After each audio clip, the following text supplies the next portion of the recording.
Buenas tardes, bienvenidos a esta sesión eh, de la Academia Sevillana de Notariado, el ciclo de conferencias de este año, en el que contamos con la presencia de nuestro compañero Ignacio Pajares Rodríguez. Eh, Él, aparte de amigo de hace muchos años, se puede decir que fue uno de los notarios más jóvenes de España. Aprobó la posición con 24 años y unos meses. Posteriormente preparó notarías, la posición restringida a notarios y accedió a una notaría en Madrid, en la que lleva ya bastantes años. Eh, Siempre ha seguido activo en sus publicaciones, conferencias, en distintas temáticas de derecho civil y de derecho mercantil. Eh, Ha escrito desde la prenda de derechos societarios, el divorcio ante notario, el contrato de préstamo, la autonomía de la voluntad y la organización patrimonial del matrimonio, entre otros muchos estudios. Y hoy va a hablarnos de una institución que vuelve a recuperar actualidad, que es la hipoteca inversa, fórmula para autofinanciar la longevidad, va a hablarnos de sus luces y de sus sombras. Muchas gracias y bueno, bien. Pues nada, buenas noches a todos. Muchas gracias a la Academia Madridense de Notariado por haber tenido la deferencia de invitarme a dar esta conferencia y en especial a mi tan querida a la que acudo normalmente a actos más festivos. Creo que tenéis una buena ocasión de venir ahora y, por supuesto, muchas gracias a todos ustedes que han tomado la decisión, espero que no sea de todo errónea, de venir a escuchar.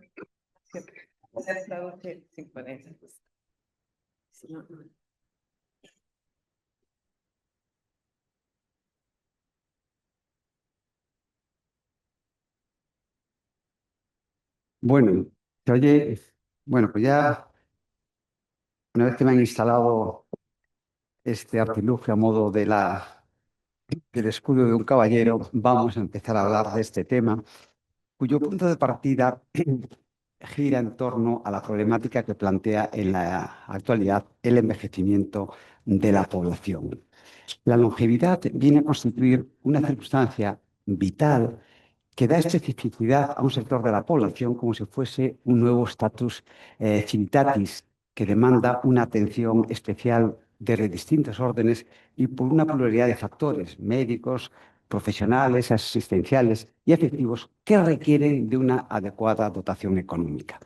En este escenario queremos situar a la hipoteca inversa de la que vamos a hablar desde un doble prisma, el de la inclusión y el de la protección. Es decir, como instrumento de la inclusión financiera del mayor que permite la potenciación de sus derechos, su calidad de vida y, en definitiva, su autonomía, y también a la vez como un instrumento cuya utilización y cuyo ejercicio demanda una especial protección.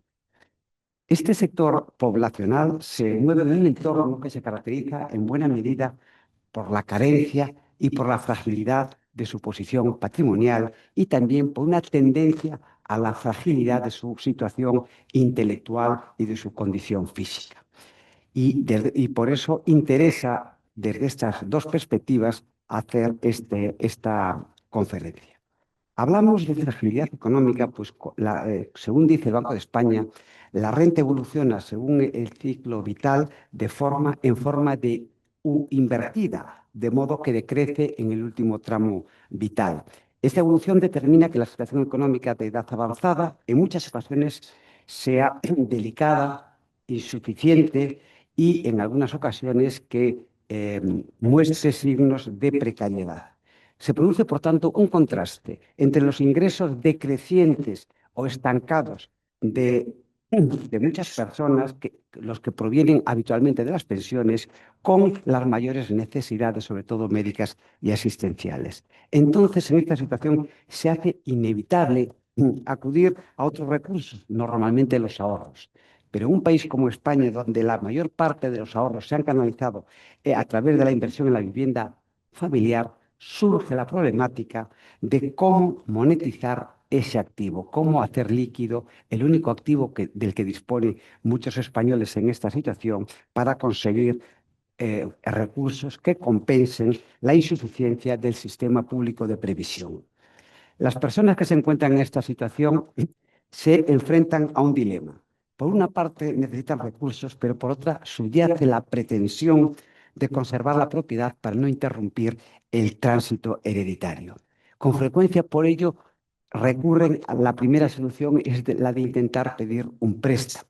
Sin embargo, la cruda realidad nos pone manifiesto que es difícil que la banca conceda un préstamo a personas para atender necesidades vitales. No hay que olvidar que en el préstamo hipotecario ordinario el análisis del riesgo, el factor que más pesa en el mismo es el de los ingresos recurrentes, que por definición falla en este sector poblacional.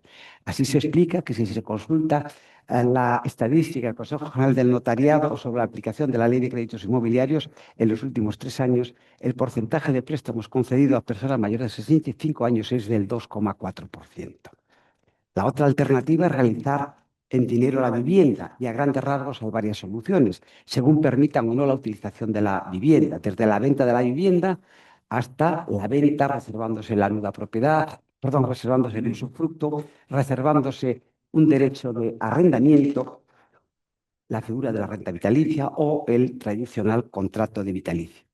Entre esta marasma o entre estas alternativas se presenta como un tertium genus la hipoteca inversa, que permite retener el uso o el disfrute y además retener la propiedad. Optar por una u otra figura en un escenario contractual marcado por la aleatoriedad de estos productos es una decisión compleja que debe muy apegada a las circunstancias de cada caso. La toma de la decisión no es fácil y además irrumpe en esta situación el otro factor al que antes aludíamos, el de la fragilidad o posible fragilidad de la situación intelectual o emocional, hasta el punto de que hay veces que hay una sospecha o una sombra de la fragilidad de estas personas. Y este enfoque debe ponerse en cuestión. La edad no es por sí una causa de incapacidad, ni una situación que requiera, en todo caso, la intervención de apoyos de terceros. Pensar eso supondría degradar a las personas que se encuentran en esta situación, que tienen todo el derecho a proveer a sus necesidades y a tomar sus decisiones en el orden personal y patrimonial que estimen más adecuadas, sean o no las más aconsejables.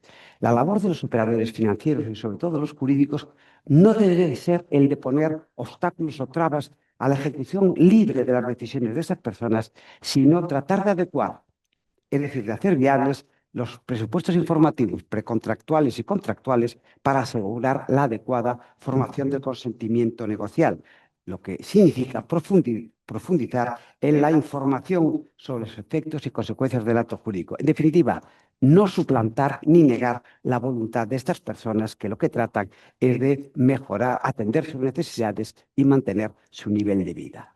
Al contrario, hay que promover que estas personas sigan siendo los protagonistas de sus vidas. Pero tampoco no se nos oculta que hay el escenario que presentan estos productos, en concreto la renta vitalicia, al igual que productos similares, no ha gozado en nuestro país de la mejor reputación. Cuando menos provoca sensaciones contradictorias. Quizá las prácticas anteriores a la ley del año 2007, a la que nos referiremos, en una situación de total desregulación, no fue la práctica más afortunada ni más transparente. Es un producto delicado, dirigido a personas mayores, colectivo próximo a la fragilidad y se trata de un producto financiero complejo y a la vez oneroso.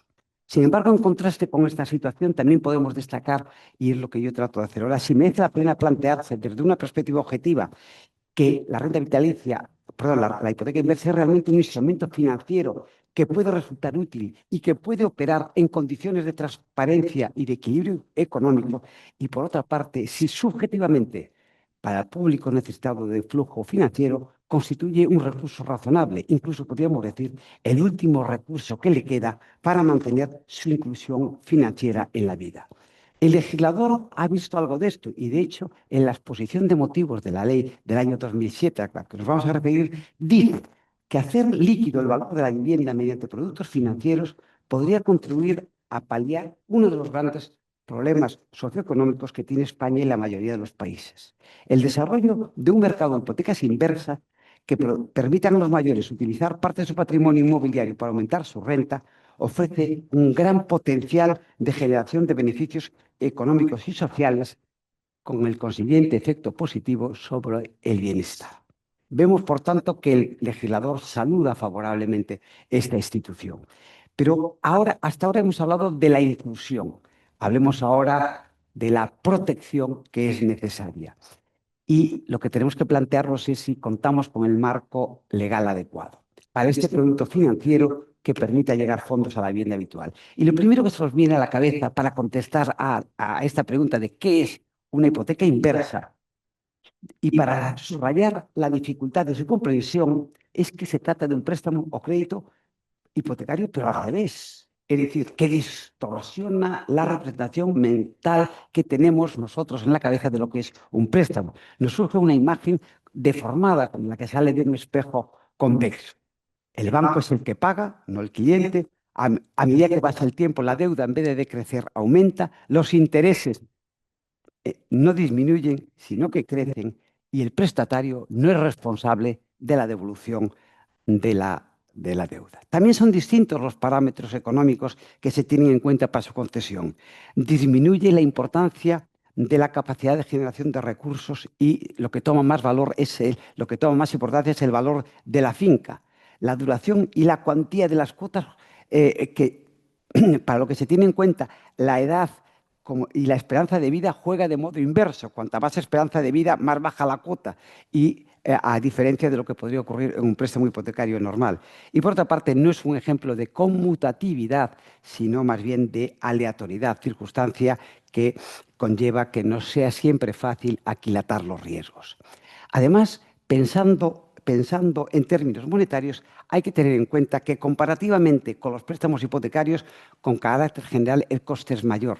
Es mayor no solo porque se parte de una tasa de un tipo de interés superior, sobre todo al que es propio de los créditos para financiar la adquisición de vivienda, sino porque juega normalmente la institución del anatocismo, de la capitalización de los intereses. Y por otra parte, el capital disponible es menor por dos razones, porque el capital concedido no supera un límite sobre el precio de tasación y pues, sobre el valor de tasación, y en segundo lugar, porque buena parte del capital concedido no es disponible por el contratante, sino que sirve para compensar esta masa de intereses que se va produciendo.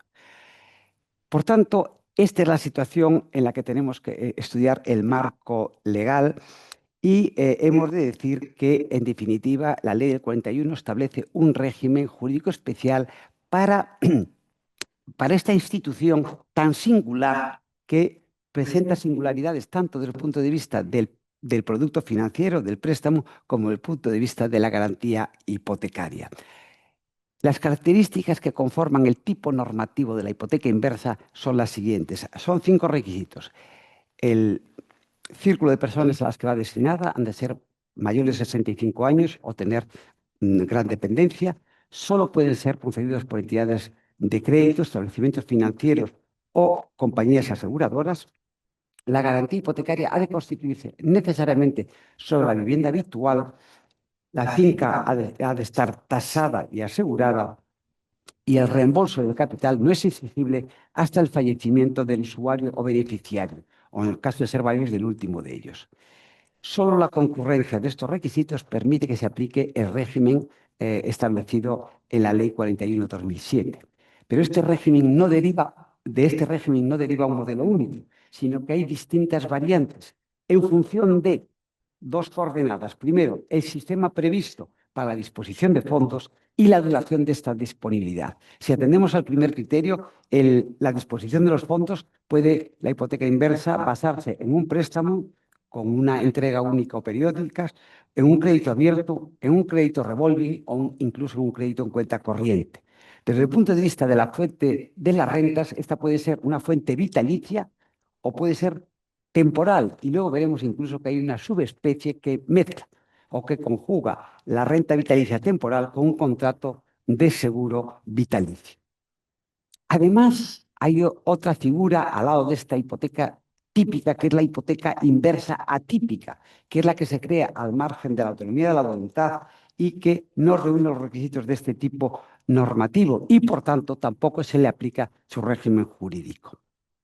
Pues bien, el régimen legal de la hipoteca inversa está establecido por la disposición adicional primera de la Ley 41/2007, así como por la normativa del sector bancario. El entusiasmo que mostraba el legislador en el preámbulo al que antes he hecho referencia se diluye en la composición del texto articulado. No parece que respondan al mismo autor. En realidad, la regulación se mete por la puerta de atrás de una disposición adicional y constituye una regulación de mínimos. Es escasa, son muchas las cuestiones que el cuadro normativo no alcanza a resolver y los contornos que perfila la institución acusan imprecisión y bajo tecnicismo, lo que crea inseguridad. La problemática de la hipoteca inversa es muy amplia, abordarla in íntegro desbordaría las previsiones temporales de esta charla y seguro que su paciencia. Por eso vamos a acotarla y vamos a fijar nuestra atención en 4 puntos, que son los que suscitan mayor preocupación y una respuesta más crítica. En primer lugar, vamos a hablar en el entorno de la constitución de la hipoteca como de la tutela del consentimiento negocial. Se trata de una materia compleja donde la necesidad de protección se agudiza y además por la concurrencia, no solo de la complejidad del producto, sino la cercanía a la posible fragilidad intelectual de las personas usuarias. En segundo lugar, nos referimos a 2 puntos que han levantado polémica en la práctica de los tribunales, que son las que más se cuestionan. La relación entre hipoteca inversa y el contrato de seguro y el especial sistema de capitalización, es decir, el anatocismo que plantea esta figura. Finalmente, analizaremos el problema del vencimiento de la hipoteca y los problemas hereditarios que pueden plantearse para hacer una referencia telegráfica a la hipoteca atípica. La tutela contractual, vamos a comenzar con el tema de la tutela contractual y las condiciones de transparencia. Y lo primero que he de destacar que queda fuera del ámbito normativo de la Ley de Crédito Inmobiliario, porque así lo ha dispuesto nuestra ley, siguiendo a la directiva que transponía la Ley de Crédito Inmobiliario, puesto que la directiva ya justificaba su exclusión, señalando que las operaciones de ese tipo, bueno, resulta superficial o superfluo eh, el análisis de la solvencia del prestatario y además que dice literalmente requiere una información precontractual sustancialmente diferente. Este mensaje es un poco críptico. No sabemos a qué se refiere con un sistema de protección diferente, pero lo que en todo caso tenemos claro es que no debe ser inferior al de otros productos hipotecarios. Por eso, parece que el legislador español ofrece un tipo de protección media, intermedio, es decir, superior a la general que se da en las leyes generales que protegen el consumo, pero inferior al tope máximo que hemos alcanzado con la ley de crédito hipotecario. Podemos, por tanto, distinguir los niveles de protección de esta hipoteca inversa. En primer lugar, el general sobre la legislación de consumo, donde se establecen los famosos controles de incorporación, transparencia material y abusividad, es decir, todas aquellas exigencias de que es necesario la puesta efectiva, de la información de las cláusulas financieras, de que estén redactadas de manera comprensible y de que permitan al consumidor tener un conocimiento real de la carga económica y jurídica del producto. En definitiva, ya sabemos que la transparencia, como principio inspirador de la contratación, es un mecanismo orientado a reequilibrar la situación de inferioridad del consumidor. Y, además, en caso de que no se cumplan los requisitos de transparencia, la legislación del consumidor introduce el control de abusividad. Fuera de esto, hay un segundo nivel de protección, el general en materia de productos bancarios. Así, en primer lugar, se restringe el ámbito de entidades que pueden comercializar este producto a las entidades bancarias y aseguradoras.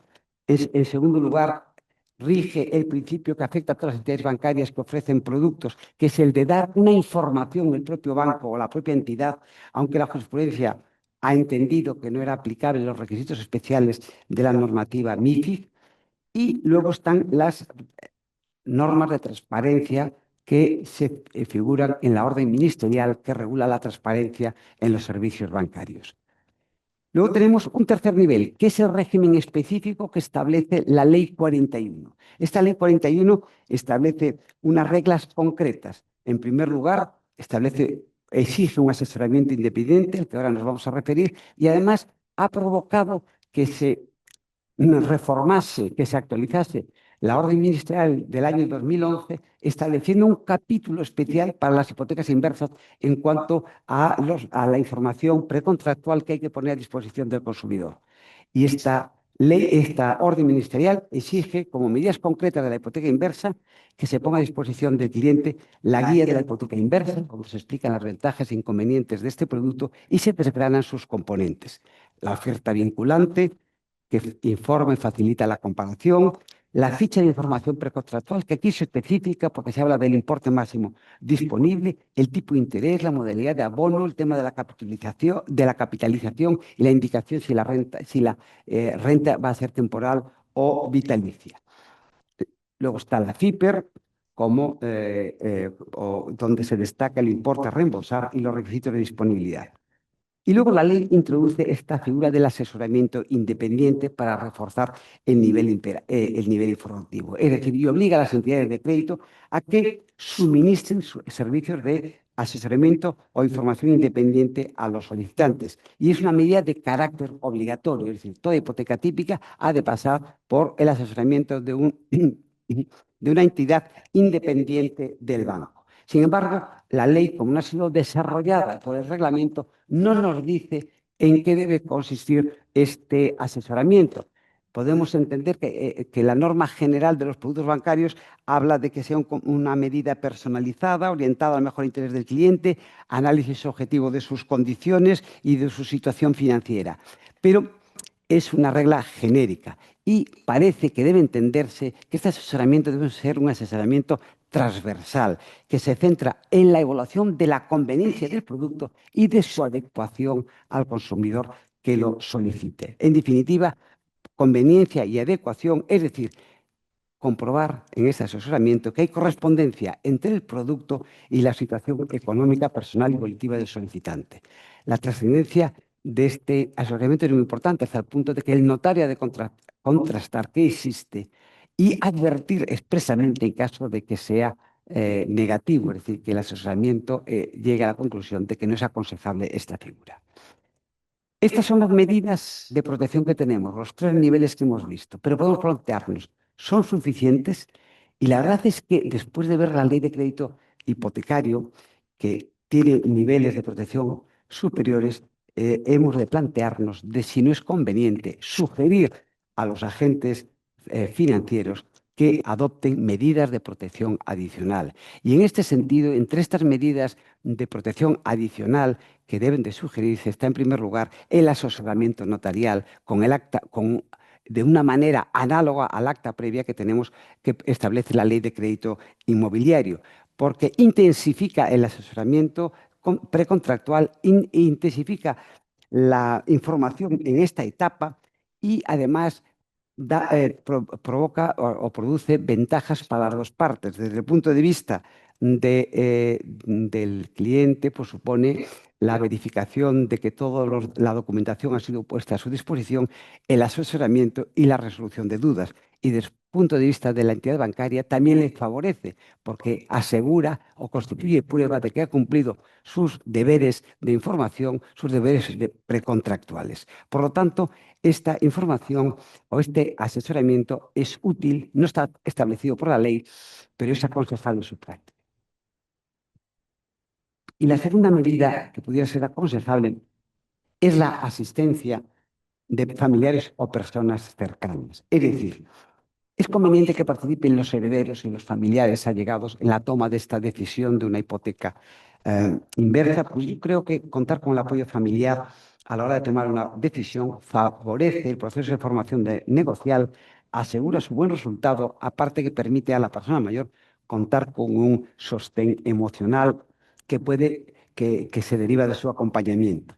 Por tanto, facilitan la toma la toma de decisiones, y creo que es bueno que acompañe a esta persona en la toma de la decisión, que la acompañen en el asesoramiento independiente e incluso, si se hace, que le acompañen en la sesión de asesoramiento notarial. No obstante, esta recomendación no debe tomarse en términos absolutos. Es decir, en ningún caso la opinión contraria de estos allegados debe impedir que el contratante, que el consumidor, que la persona mayor que quiera contratar este producto pueda hacerlo siempre que tenga la capacidad y la información necesaria para ello. Además, esta cautela o medida de respaldo también debe conjugarse equilibradamente con el derecho de toda persona a la protección de su intimidad. Significativamente, cuando prevé que su decisión puede generar presiones o tensiones familiares. No puede imponerse al consumidor la obligación de consensuar o comunicar su decisión a personas a las que no es preceptivo informar, salvo que se trate de una persona que tenga necesidad de medidas de apoyos. A veces la participación de los allegados pudiera resultar inconveniente, y por eso el consumidor, el cliente de este producto, quiere conservar su confidencialidad. Teme presiones, teme que se opongan sus allegados, pues no hay que olvidar que hay una especie de conflicto de intereses entre los herederos y la propia persona, porque desde el punto de vista hereditario, porque se traspasa una deuda. Yo creo en estos casos, entonces, es el interesado quien debe tomar esa decisión, y cara a cara con el notario, si el notario observa que conoce el producto, que tiene voluntad y que está informado, se debe de seguir adelante, porque una de las cosas que compete, y yo creo que al notario, aparte de controlar la legalidad, controlar la información precontractual y asesorar, es dar prevalencia a la voluntad del mayor de edad cuando no hay duda de que el consentimiento está bien formado. En este sentido, decimos que preservar la autonomía de la voluntad de cada persona y que su ejercicio se lleve a cabo conforme a su voluntad y sus deseos es importante, y el notario debe colaborar a ello. Y además hay que pensar que cuando estamos ante un acto jurídico, no se trata de hacer un diagnóstico general a una persona, sino únicamente en abstracto, sino de ver si tiene capacidad para entender, comprender y querer un acto concreto que le permita expresar un consentimiento válido. Como dice mi compañero Juan Álvarez Sala, lo que debe de ponerse en el centro, como en la polémica campaña política del solo sí es sí, es el consentimiento. Entonces, la primacía de la voluntad siempre sobre la base de un consentimiento informado y dado por una persona capaz. La segunda cuestión, después, además de esta precontractual que quiero citar, es el tema del seguro de vida, que es, como sabemos, como decíamos antes, plazo de previsión vital, es decir, el tiempo de percepción de la renta que cubre la disposición del préstamo, es fundamental para la persona que solicita este producto. Y en función de la modalidad elegida, ya vimos antes que hay una renta vitalicia, una hipoteca inversa, que es temporal. Hay una hipoteca inversa que puede ser vitalicia, y también hay una subespecie de la temporal, que es su combinación con un seguro de renta, vitalicia, de manera que el banco ofrece la hipoteca inversa con una duración limitada y se compensa o se acompaña de un contrato de renta vitalicia. Esta combinación produce una dualidad contractual, hipoteca inversa y seguro de vida, en cuyo desenvolvimiento suele ser habitual que el seguro de vida se pague con una prima única que constituye la primera disposición del préstamo inverso. Con carácter previo, hemos de decir que es básico que se aclare el carácter temporal o vitalicio de la hipoteca inversa, porque, por ejemplo, tenemos el caso de una sentencia de Castellón que, como no lo vio claro, la declaró vitalicia, aunque el banco intentaba demostrar que era temporal. El juego de esta dualidad contractual, hipoteca-seguro, y su grado de conexión o interdependencia ha generado un amplio debate y controversia en la jurisprudencia, hasta tal punto que haya llegado a cuestionarse la propia validez de esta fórmula de coligación contractual, especialmente el papel del seguro vinculado. Tres tipos de reparo se establecen en esta figura, que ya digo que es muy habitual que se comercialicen la hipoteca y el seguro de vida. En primer lugar, destaca que la ligación contractual entre la hipoteca inversa y el seguro de vida ha de sobrevenir de manera voluntaria, en la medida que ambos contratos deben de cooperar a la consecución de la finalidad perseguida por las partes, especialmente por el consumidor. Por lo tanto, ha de ser solicitada y decidida por el interesado, sin que pueda constituir una cláusula obligatoria o vinculante de la hipoteca, pues eso podría constituir una cláusula abusiva. Así lo han declarado una sentencia de la Audiencia de Madrid del año 17, seguida por otras varias de Murcia y de Pontevedra, que declaraban el contrato de seguro asociado a la hipoteca inversa, toda vez que no podía establecerse el seguro como una cláusula vinculante para el consumidor. Por tanto, cuidado con este tema.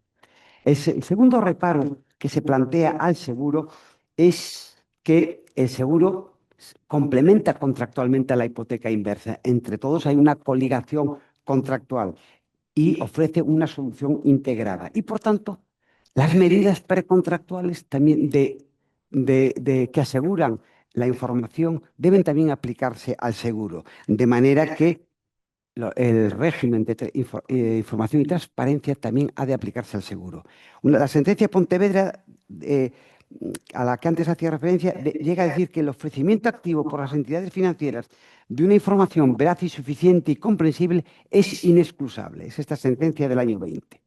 Varias sentencias entienden que el seguro está sujeto a iguales requisitos de formación precontractual y transparencia que la propia hipoteca inversa, y que la incorporación del contrato de seguro a la escritura no es suficiente. Debe acreditarse que hubo una información precontractual. Es decir, que la transparencia ha de juzgarse desde la perspectiva de ambos contratos. Incluso hay alguna sentencia que declara aplicable a este tipo de seguros un reglamento europeo del año 2014 que exige que se emita el documento de datos fundamentales dirigido a inversores minoristas con todas las características del préstamo. Y el tercer reparo que se hace muchas veces a este contrato de seguro es el de su abusividad. En definitiva, la jurisprudencia viene a exigir que haya por así decirlo, un juicio de conveniencia para el solicitante en función de su edad y del estado de salud y de su coste. Es decir, que juzga la conveniencia de ese producto en función de las circunstancias del asegurado y exigiendo que medie un oportuno estudio. En el caso examinado por la sentencia de la Audiencia de Madrid del año 17, al que antes me refería, planteaba el siguiente supuesto. Un señor contrataba una hipoteca inversa conjuntamente con un contrato de seguro de renta vitalicia que se pagaba con la prima única, que era la primera disposición del préstamo. Concurrían las siguientes circunstancias. El contratante tenía 85 años, padecía un grave deterioro físico, con un cáncer en estado terminal que solo admitía tratamientos paliativos, ni quirúrgicos, ni se le podía suministrar la quimioterapia. Se constituyó una hipoteca inversa por 7 años con un contrato de seguro que entraría en vigor a partir del 7º año. ¿Qué dice el tribunal? Considera altamente sorprendente que dicho cliente, en esas circunstancias tan finales, contratase un seguro de vida tan caro que iba a entrar en vigor 7 años después. Entendía que esa contratación se tenía que deber a un error del contratante y que además era abusiva, puesto que rompía el equilibrio contractual en la medida que no iba a reportar beneficio alguno al asegurado, pues difícilmente, atendiendo a sus circunstancias físicas y de salud, difícilmente iba a entrar en vigor.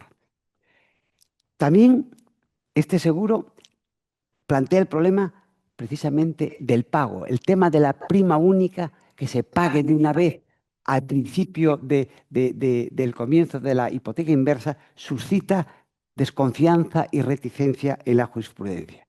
Además de los reparos informativos que exigen que no basta con que se haga mención al pago de la prima única, sino que se realicen simulaciones para ver cuánto es el pago de la prima, cuánto resta del cobro de la cuantía de las pensiones periódicas, etcétera, etcétera, y de exigir que la información sea clara, que no en el marasmo de información pase inadvertido para el consumidor la trascendencia de esta figura. El caso es que además de eso, los tribunales vienen a decir que puede resultar abusiva en sí misma por su modo de abono. Es decir, que vienen a decir que diferir, que pagar la prima única al principio, en lugar de diferirla al momento en que está a punto de acabar la renta vitalicia y que por tanto uno puede ver ya si vive o no vive, que puede resultar una cláusula abusiva. Claro, aquí también tendríamos que decir que no vale lo mismo el coste de contratar un seguro cuando una persona tiene 65 años que cuando tiene 92, porque en ese caso pues probablemente fuese más caro. Pero en todo caso,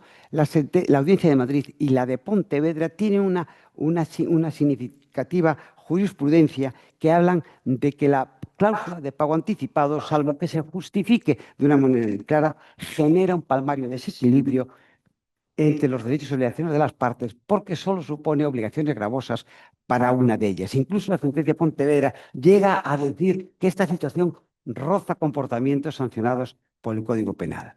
En definitiva, viene a decir la sentencia que en estos casos en que la prima del seguro se paga al principio, se rompe la autoridad del contrato de seguro porque ya no es aleatorio, cuando las circunstancias de salud se saben que no van a permitir que el asegurado llegue al momento de percepción de la renta. Bueno, el otro tema que suscita también interés y reticencias en los tribunales es el tema del anatocismo, el tema de esos intereses crecientes que se capitalizan.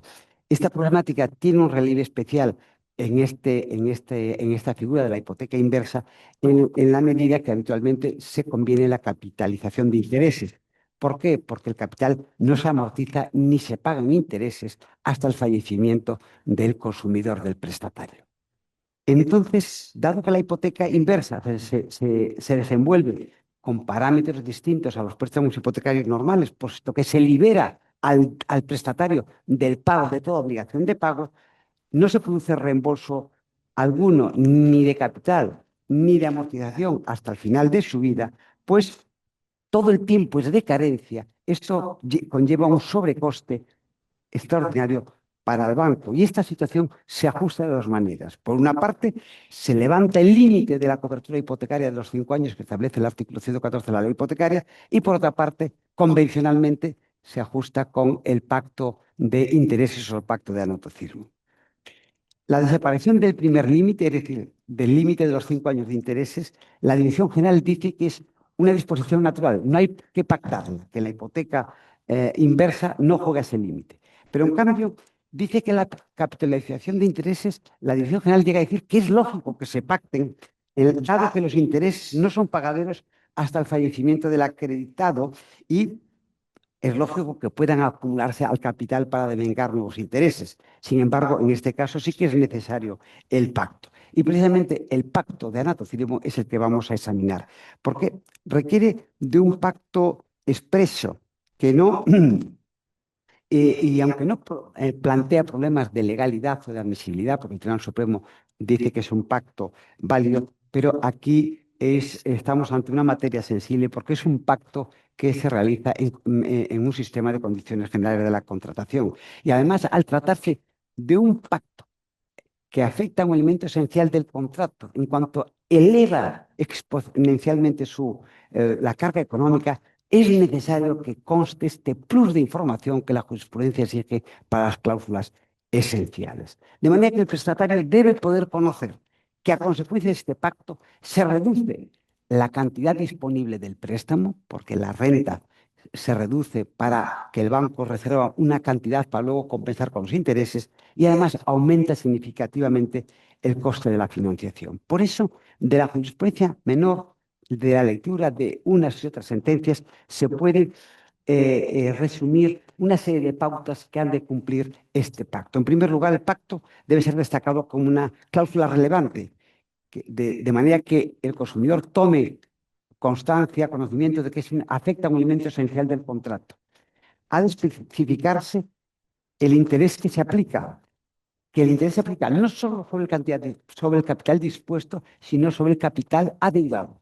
Ha de indicarse el régimen de periodificación del tipo de interés. Cuanto más cortos sean los periodos de periodificación, más alto es el interés, más crece. Y finalmente debe de contener ejemplos adecuados, ejemplos para comprender su alcance, para permitir el análisis comparado con otras ofertas y aclarar que el anatocismo aumenta exponencialmente el coste del préstamo, provocando aquello que el Banco de España calificaba con palabras coloquiales el efecto bola de nieve. En otro caso, si no hay este plus informativo, que además debe ser previo a la escritura, el contrato corre el grave riesgo de que se declare nulo. Bueno, hemos hablado de la Constitución, de los intereses, del seguro, y ahora ya vamos al momento final. El momento final, que es el vencimiento del contrato. El crédito que nace de la hipoteca inversa solo vence cuando fallece el prestatario o si así se hubiese pactado el beneficiario, aunque todavía puede demorarse un poco más la exigibilidad si hay un pacto. Con esto, la ley consigue dejar al hipotecante inverso al margen de los problemas que genera la devolución del préstamo. El contratante no asume ninguna obligación. Son solo se genera responsabilidad sobre los bienes hereditarios, sobre la herencia del prestatario. Al prestatario nunca se le puede reclamar nada y a los herederos no se les puede reclamar más allá del importe de los bienes hereditarios. Hay, por tanto, un traspaso de responsabilidad, de la responsabilidad. Es la herencia la que tiene que soportar esta carga, pero no se trata de una hipoteca de responsabilidad limitada. Es decir, la responsabilidad es limitada, pero no se limita solo al importe del bien hipotecado, sino al importe de los bienes que componen la herencia del solicitante, del contratante de estos productos. Los herederos no asumen ninguna responsabilidad directa con su patrimonio. La ley parece que dispensa a los herederos del hipotecante inverso con una suerte de beneficio de responsabilidad limitada al valor de los bienes hereditarios. Se coloca a los herederos en una situación análoga a la que resulta de la aceptación a beneficio de inventario, análoga en cuanto al efecto de la separación patrimonial, pero surge la duda si este efecto se produce ex lege o hay que cumplir todos los requisitos que exige el Código Civil. Mayoritariamente, y así lo entiendo yo, creo que debe entenderse que la ex lege se produce este beneficio de la responsabilidad limitada, aunque hay la duda de que normalmente hay veces el Código Civil establece que se pierde el beneficio inventario en dos casos, que son los supuestos de ocultación de bienes o de venta del bien hipotecado sin consentimiento de la entidad, del acreedor. Esto podría suponer una duda que es otro de los aspectos que la ley no resuelve. Por otra parte, comúnmente se señala que los herederos deberían de tener un plazo de reflexión desde que muere su causante para ver lo que hacen con esa deuda hipotecaria que se les presenta.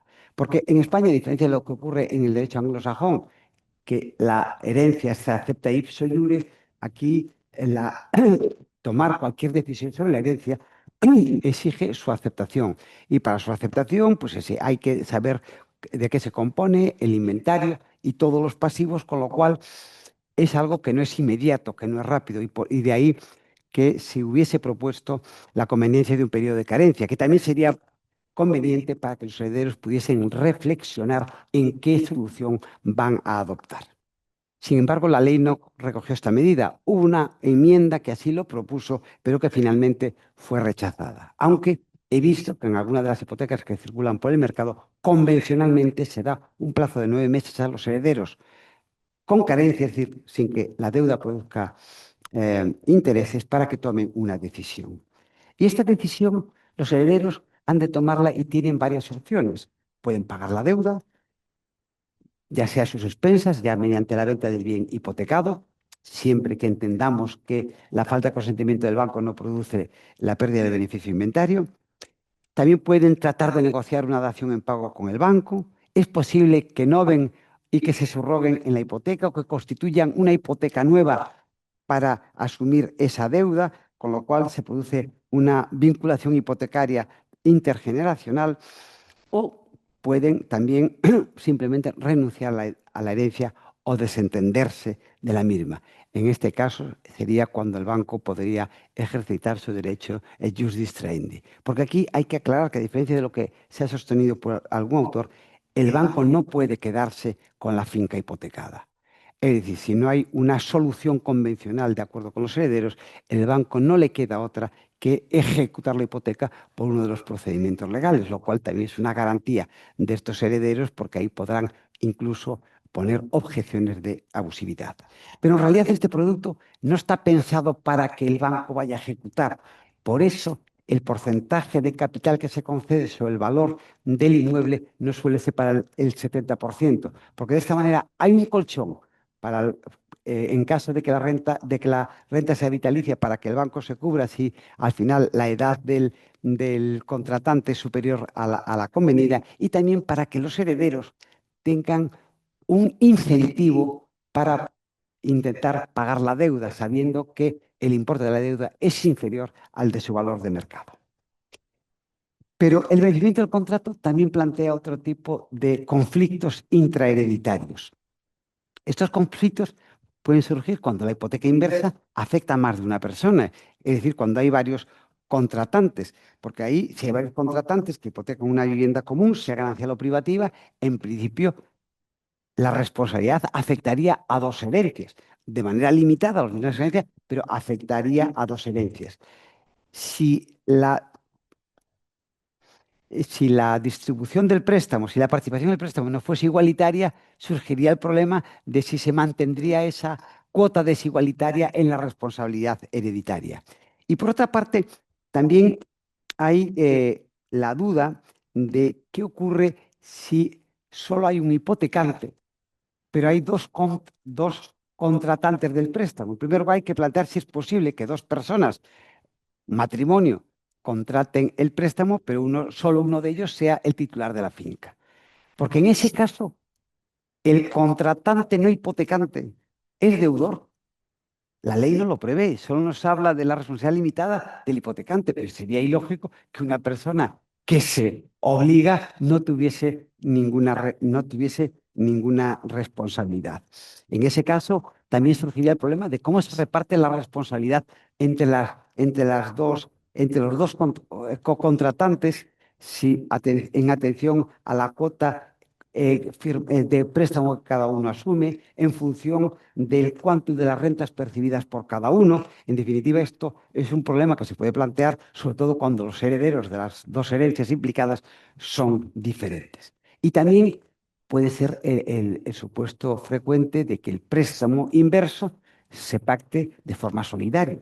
En ese caso, ambas herencias parece razonable entender que estarían obligadas solidariamente frente al banco, sin perjuicio que luego internamente procediese la acción de regreso entre unos herederos y otros. Bueno, la otra cuestión que puede plantearse es de tipo particional. Surge en torno, sobre todo, a la figura del beneficiario, es decir, la figura de que hay un contratante en la hipoteca inversa, pero el contratante puede designar, oye, cuando yo falte, que el beneficiario sea Pepito, Manolito, mi pareja, mi mujer o mi hermano. En este caso, pues claro, tenemos que el beneficiario recibe una atribución gratuita cuyo contravalor es pagado por la otra parte. Y entonces, esta circunstancia suscita varias cuestiones que por la hora me limito a enumerar. La primera es de orden fiscal. ¿Constituye un acto sujeto a impuestos? Porque hay una liberalidad. En segundo lugar, a nivel civil puede plantearse si la designación de un beneficiario por parte del hipotecante inverso puede revocarlo o no puede revocarlo. En principio, si ha sido aceptado por la otra parte, salvo que se haya pactado cláusulas de revocación, es difícil. Pero bueno, esto habría que solucionarlo porque, sobre todo, incluso podemos hablar de la revocabilidad no por el hipotecante, sino por los herederos del hipotecante, que tienen que soportar que haya un beneficiario que siga aumentando la deuda. Esto, sobre todo, pensemos en los casos de que también puede ocurrir de las parejas de hecho, donde no solo se puede suscitar el problema de la revocabilidad, sino incluso de si la pareja de hecho, porque porque si es un cónyuge, bueno, tiene algunos derechos ex lege, pero ¿cómo se imputa a la herencia? Podría incluso haber, si lo que se paga al beneficiario excede de la cuota disponible, podría haber una acción de reducción. Bueno, pues estos problemas hereditarios tendremos que irlos resolviendo poco a poco. Yo los enuncio porque la ley no da ninguna pauta. Dos palabras únicamente para hacer referencia al régimen de las hipotecas inversas atípicas, es decir, aquellas hipotecas en que no se dan los requisitos que veíamos al principio. Plantean dos problemas. En primer lugar, la delimitación tipológica de lo que es hipoteca típica o atípica y, en segundo lugar, el régimen jurídico de la atípica. Y el problema de la delimitación se plantea fundamentalmente en relación con el requisito de la vivienda habitual, porque hemos visto que un requisito es que la vivienda sea habitual. Pero es necesario, porque dice la ley que si la vivienda no es habitual, la hipoteca es atípica y entonces ya no estaríamos en este régimen jurídico. Entonces, la duda que se plantea es, ¿por qué se exige que sea la vivienda habitual? Si una persona tiene una vivienda en la playa, ¿por qué no puede dar en hipoteca inversa esa segunda? Y también se plantea, de acuerdo, es necesario que la vivienda objeto de la hipoteca sea la vivienda habitual, pero tengo que ser yo el propietario. Por ejemplo, si yo soy el usufructuario de una vivienda en la que vivo y mi hijo es el nudo propietario, ¿puede servir ese supuesto para que yo dé una hipoteca inversa típica? Bueno, este es el caso que yo soy partidario de interpretar este requisito con la mayor flexibilidad. Pero, claro, en otro caso la ley nos dice claramente que se pueden constituir hipotecas inversas sobre otras viviendas, pero en este supuesto, dice el punto 10 de la disposición adicional de que tratamos, la hipoteca se convertiría en atípica. Y entonces, ¿qué implica que una hipoteca inversa sea atípica? ¿Cuál es el régimen jurídico de las hipotecas inversas atípicas? Son las que se pueden constituir al amparo de la autonomía de la voluntad y por personas incluso que no sean entidades bancarias. Pues en primer lugar, es razonable entender, porque así lo dice la norma, que pierdan los beneficios fiscales, los beneficios arancelarios e incluso el beneficio hipotecario que hace desaparecer la limitación del tope de los intereses. E incluso podemos plantearnos, en las hipotecas atípicas, ¿juega el beneficio de la limitación de responsabilidad a los bienes de la herencia? Esta es otra cuestión que debemos de plantearnos.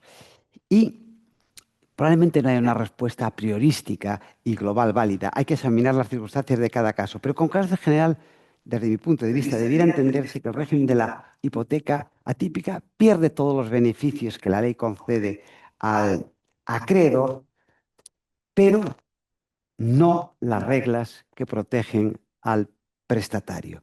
Creo que en este caso habría que hacer el esfuerzo tuitivo de esta figura que, además, como decíamos al principio, aparte de ser un elemento, un instrumento de inclusión financiera, debe ser suficientemente intuitiva con el consumidor y en este caso también protegerla y sobre todo hay que actuar con extrema cautela en las hipotecas atípicas porque ya quienes las dan no están sujetos a este régimen de transparencia, de cuidado, no facilitan tanto el asesoramiento notarial y son peligrosas.